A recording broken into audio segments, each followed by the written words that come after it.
ஒரே கடவுள் கொள்கையை கொண்டவர்கள் இஸ்லாமியர்களும் யூதர்களும் ஆவர்.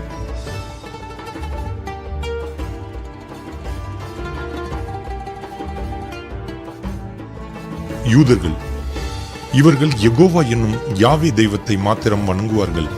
கர்த்தராகிய இயேசு கிறிஸ்துவை தெய்வமாக வணங்குவது கிடையாது. இவர்கள் இயேசு கிறிஸ்துவை மனிதனாகவே பார்க்கின்றனர். யூதர்கள் இன்றும் மேசியாவின் வருகைக்காக காத்துக் கொண்டிருக்கின்றனர். இஸ்லாமியர்கள் இவர்கள் ஒரே தேவ கொள்கையில் வைராக்கியசாலிகள் என்று சொல்லலாம். இஸ்லாமியர்கள் யூதர்களின் பிதாவாகிய ஆபிரகாமை இப்ராஹிம் என்று அழைக்கின்றனர். இவர்களும் ஆபிரகாமின் சந்ததி ஆவர்.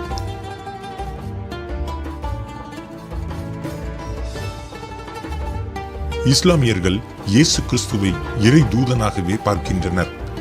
இவர்களின் கருத்து இயேசு கிறிஸ்து ஒரு மனிதன்தான், அவர் இறைவன் அல்ல என்பதே. இப்படிப்பட்ட வைராக்கிய படைத்தவர்தான் சகோதரர் Kamal Salim.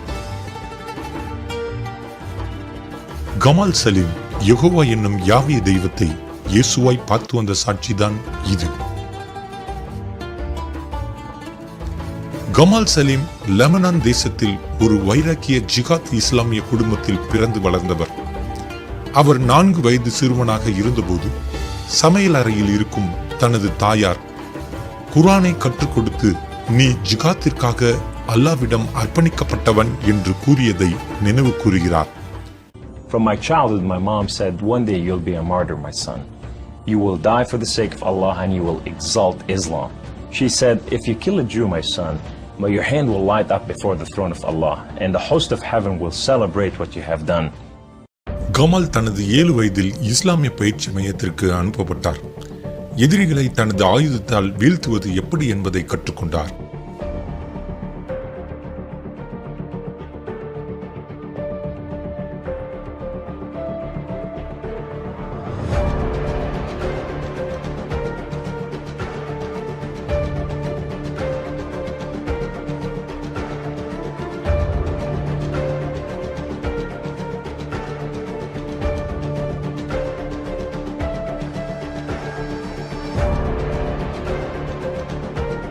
We were training for what's called culture jihad, which is shifting cultures. Culture jihad it's unlike the sword, unlike the rifle, it is the jihad that will come into your world. தனது 20 வயதில் ஜிகாத் கலாச்சாரத்தை பறைசாற்றுவதற்கு அமெரிக்க தேசம் சென்றார் Kamal. In Islam, liberty, freedom, monarchy, all these are idols and these must be brought down. So the liberty that you have in the United States of America, it's anti-Islam, so America must be changed. So I moved to the Bible Belt specifically. The Bible Belt was the strongest of strongest. That's where the stout Christians are. And I want to take on the best of the best because I considered myself as a sword of Islam. I thought I'm anointed, I'm unique, I'm selected, I'm coming to a country and a culture to change it and I have the power of Allah with me. 1980களில் Kamal அமெரிக்க தேசத்தில் மத்திய மேற்கு பகுதியில் ஒரு சிறிய நகரத்தை தேர்ந்தெடுத்து இஸ்லாமிய நம்பிக்கை கொண்ட சில நபர்களை பணியமர்த்த முடிவெடுத்தார். ஒரு மதிய வேளையில் தன் வெறுத்த யூத கிறிஸ்தவர்களின் கையில் கமாலின் வாழ்க்கை கொடுக்கப்பட்டது. ஆம், Kamal விபத்துக்குள்ளானார். I was going from one place to another to do a recruitment, and that day I had a car wreck. The car wreck was so severe, I ejected out of my car, landed on my neck, broke my neck in 2 places. This man came running to me, and he said, don't worry, we're going to take care of you, and everything's going to be all right. The ambulance came and picked me up, and now I go to the hospital. The orthopedic surgeon in the emergency room looked at my chart and he just said, son, we are going to take care of you and everything's going to be all right. The second day I wake up in the hospital and this head of physical therapy come and read my chart and he turned around and he said the same thing word for word. We are going to take care of you. At first, Kamaal was frightened by their words because these men were all Christians. You see, in terrorism, if they said we're going to take care of you, you'd better run. கமாலின் அறுவை சிகிச்சை நேர்த்தியாய் நடந்து முடிந்தது.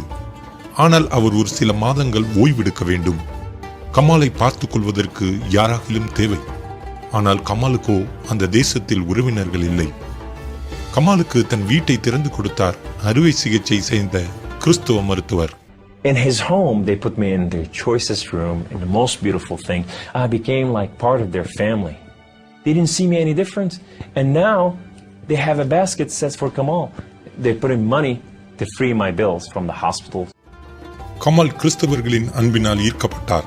தன் முழுமையாய் சுகமடைந்து வருவதைக் கண்டு அந்த மருத்துவரின் வீட்டில் தன் சொந்த வீட்டை போல் சமையலில் உதவி செய்தார். They have Jewish friends that came from Israel that they support, and now I'm hugging Israelis and I'm cooking for Jews. I'm going, what has happened to me? கமாலுக்கு தன்னை பார்த்துக் கொள்ள முடியும் என்ற நம்பிக்கை வந்த பொழுது மருத்துவரின் வீட்டை விட்டு தன் குடியிருப்பிற்கு செல்ல விரும்பினார். மருத்துவரின் வீட்டை விட்டு வெளியில் வரும்போது கமாலுக்கு ஒரு ஆச்சரியம் காத்திருந்தது. அந்த கிறிஸ்துவ மருத்துவர் கமாலுக்கு ஒரு புதிய வாகனத்தை பரிசாக அளித்து எப்பொழுது வேண்டுமானாலும் நீங்கள் வீட்டிற்கு வரலாம் என்று கூறி அவரை ஆசீர்வதித்தார். So I go to my home and I go to my cold place that I haven't been there in months, and dust is this thick. And I just gotta settle this issue with my God to know that if it's real or not. So I walk inside, I shut the door, I go right in the eastern window and I fall on my knees and I put my hands to the heavens and I cry up to my God. Allah, Allah, my Lord and my King, why have you done such a thing to me? I'm okay with the car wreck. I'm okay with all this, but why did you put me among Christians? I'm confused. These Christians and Jews, they're good people. There's nothing wrong with them. They don't want to kill us. They're not the same thing that I learned about them. Allah, these people have relationship with their God. These people, they cry out to the God and they answer them. I want to hear your voice. I want to hear you love me. If you're real, speak to me. I want to hear your voice. Guess what Allah said that day? Absolutely nothing. Kamal தன்னுடைய தெய்வத்தின் சத்தத்தை கேட்காததினால் தற்கொலை செய்வதற்கு தன் துப்பாக்கியை எடுக்கிறார். I heard the voice. The voice knew me by name. He said, Kamal, Kamal, Kamal. Why don't you call on God of Father Abraham and Isaac and Jacob? And now I fell on my knees and I put my hands to the heavens immediately as I heard the voice, and I cried out with every fiber within me, God of Father Abraham, if you are real, would you speak to me? God of Father Abraham, if you are real, I want to know you. Well, God of Father Abraham came to the room, and he filled the room with his glory, and his name was Yahweh. The Lord is one.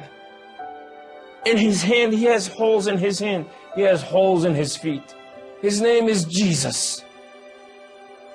I said to him, who are you, my Lord? Who are you? He said, I am that I am. I said, I'm a simple man with a simple mind. What is that supposed to mean? He said, I am the Alpha. I am the Omega. I am the beginning. I am the end. I am everything that is in between. I have known you before I formed the foundation of the earth. I have loved you before I formed you in your mother womb. Rise up. Rise up, Kamal. Kum. You are my warrior. You are not their warrior. And I said to him, my Lord, I will live and die for you. He said, do not die for me. I died for you that you may live. That day, instead of taking his life, Kamal gave it to Jesus. He now has a new mission and travels the country challenging Muslims to question their allegiance to Allah.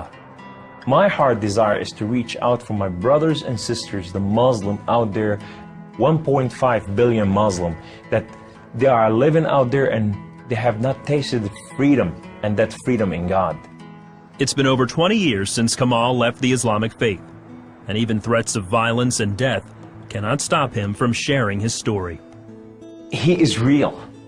And if you never experienced God before in your life, if you never tasted God, and if you think you got nothing to lose, when you're sitting in your home, whether you're a Muslim or a non-Muslim or a non-Christian or whatever you are, say, Call on God of Father Abraham and Isaac and Jacob, and you say, if you are real, speak to me, I want to hear your voice.